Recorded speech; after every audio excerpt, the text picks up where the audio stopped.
Gracias, Pati. Estamos disfrutando esta deliciosa mañana en nuestro querido programa Aprender a Envejecer, con mucho frío, pero también con mucha actitud.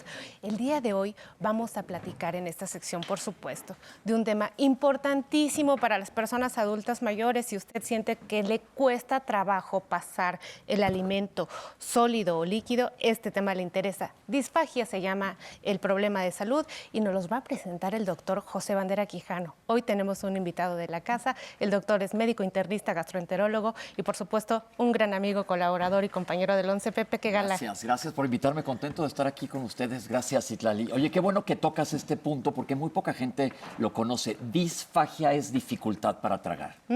Y es un síntoma, que puede ser algo relativamente sencillo o algo muy grave que hay que poner mucha atención. No es normal que tengamos dificultad para tragar.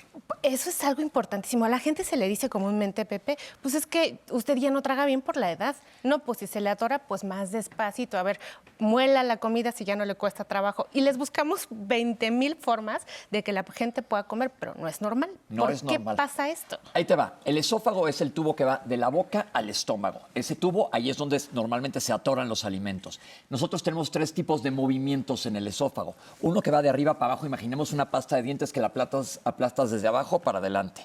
Otro, que es el segundo tipo de movimiento, que le empiezas de en medio y la aplastas hacia abajo. Y otro que va para arriba y para abajo, y conforme avanzamos de edad puede que aparezcan diferentes ondas. Pero eso no debe ser un problema para deglutir o tragar. Entonces, si a ti se te está atorando la comida, tienes que siempre ver qué es lo que está pasando. Tú dijiste algo importantísimo. Masticar bien todos los alimentos, mínimo unas 30 a 35 veces por bocado. Oye, Pepe, ¿y tiene que ver con el tiempo? Es decir, hay personas que dicen, bueno, doctora, yo empecé con este problema como por ahí de los 40, 50 años y ahora sí de pronto ya no puedo pasar bien el alimento. Pero hay gente que te dice, me pasó de la noche a la mañana. ¿Hay diferencia con esta cronología? Sí hay diferencia. ¿Por qué? Porque algunas veces puede ser una patología, una enfermedad muchísimo más seria que otra. También importa en la zona del esófago en donde esté. Porque, por ejemplo, vamos a pensar en una patología muy común, las agruras, que esas las puedes tener de toda la vida, pero si no te las cuidas bien, te pueden estar quemando el esófago y hacer una cicatrización que se cierre un poquito el esófago o causar una cosa que llamamos un anillo de Schatzky, que hace que se cierre la luz del esófago y entonces puede hacer difícil que pasen algunos alimentos. Puede haber disfagia a sólidos, como pensar en alimentos sólidos, o a líquidos, o disfagia progresiva, y esa es la que es más peligrosa. ¿Por qué? ¿Denota malignidad en algún caso? Siempre hay que descartar que exista malignidad. Tristemente, el cáncer de estómago, en la parte alta del estómago, o cáncer de esófago, que puede presentarse en cualquier lado del esófago, pero es más común abajo, da este síntoma, disfagia. Pero no pensemos que todo es cáncer, sino que hay que estudiar.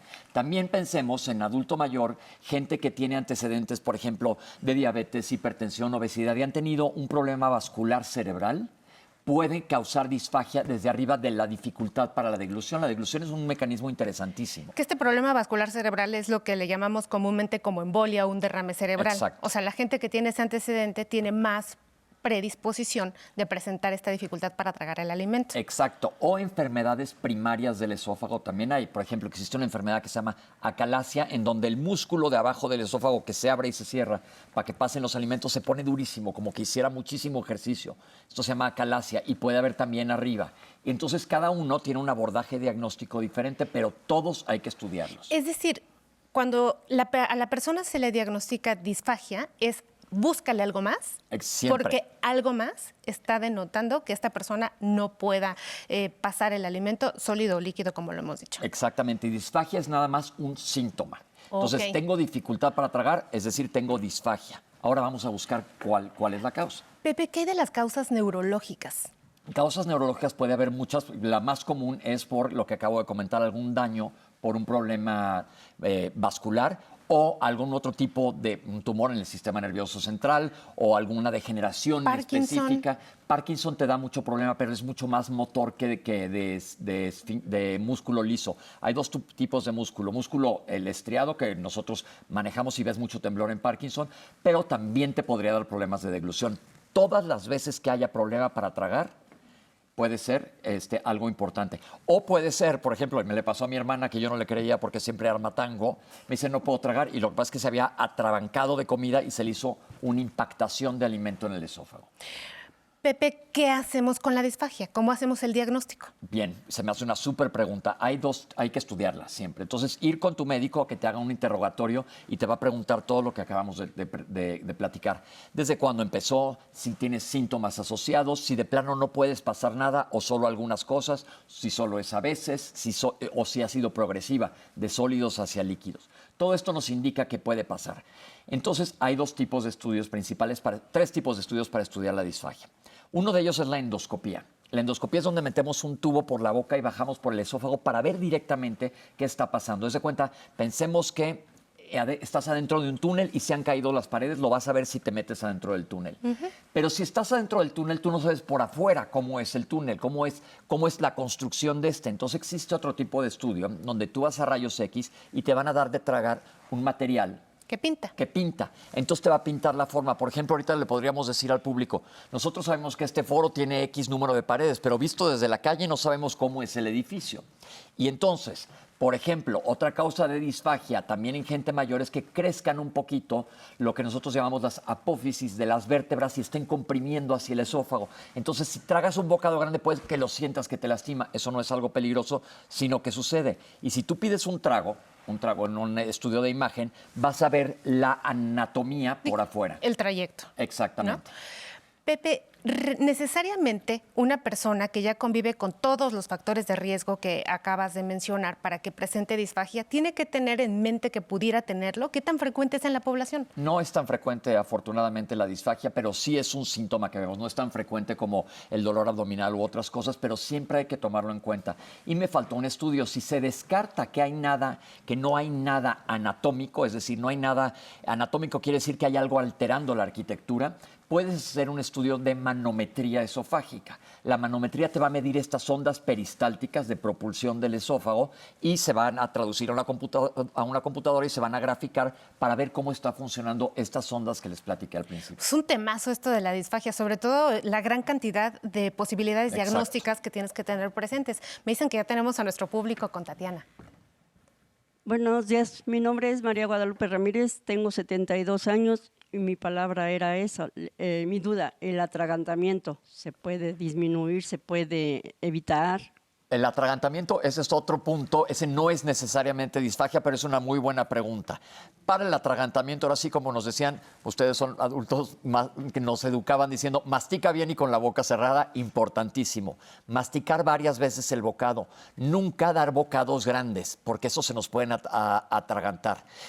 Otra cosa es tomar agua entre las comidas también, porque a veces el bolo alimenticio puede estar muy seco o personas que tienen problemas de poca salivación. Entonces, masticar muchas veces y bocados más chiquitos. Oye, pero ¿cuántas son muchas veces? Ahí me voy a sumar a la pregunta del público porque la Lo verdad que les es dije que hace sí rato, dice uno. decían, no me acuerdo que nos decían en la escuela, 30. arriba de 30 veces cada bocado. Oye, pero ¿qué veces. anda uno? 1, 2, 3, o sea, ¿cómo sabes que vas a te masticar acostumbras. 38 veces? Por Como ejemplo, que cuando pierdes más el ritmo, trabajo ¿no? cuesta es, por ejemplo, con carne. Ah. El típico atragantamiento, hay un síndrome que se llama el síndrome del restaurante de carne, que comes un pedazo de carne y es el que te atraganta. La carne hay que masticarla muchísimo más para que pueda bajar fácilmente.